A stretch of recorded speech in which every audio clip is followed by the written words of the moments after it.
Баршаларыңызға қайырлы күн. Бүгін сіздерге қазақи үлгідегі осындай әдемі диадема төбетейкі жасалу жолын үйрететін боламын. Жасалу жолы өте оңай. Сатып алмай-ақ қыздарыңызға өз қолдарыңызбен осындай әдемі етіп жасап берулеріңізге болады. Біздерге қажетті заттарымыз осындай өздеріңіз қалаған түстегі фетр және осындай ою, қалам және бізге осындай кішкентай балаларға арналған қайшы қажет болады.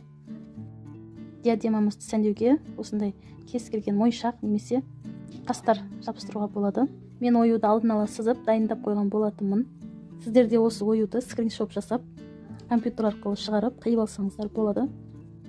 Ең алдымен диадемамыздың кейбір жерлерін осылай тігіп алатын боламыз. Бізде бұл арт жағын осылай тігіп аламыз. Содан кейін қапталдарын тіге бастаймыз. Осылай тігіп алғаннан кейін біздің диадемамыз бастың формасына сәйкес келеді. Мен бірінші арт жағын осылай тігіп алдым, екінші осылай қапталдарын тігетін боламыз.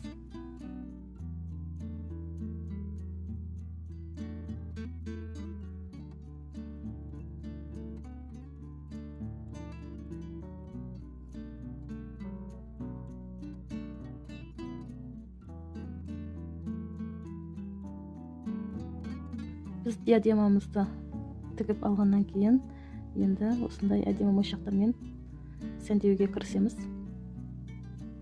Бұл мойыншақтардың астында клей болғандықтан мен сіздерге осылай жай жабыстырып көрсетемін. Толықтай болғаннан кейін кейбір жерлерін ашып, астына ыстық клеймен түсіп қалмау үшін жабыстыратын боламын.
Біз сәукелеміздің тастарын толықтай жабыстырып алғаннан кейін үкісін қоятын боламыз.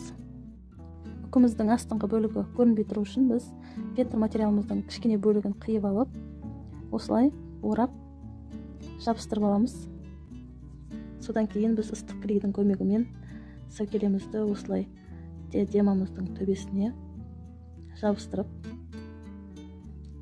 осылай ұстап тұрамыз. Жабысқаннан кейін өзі қатып қалатын болады.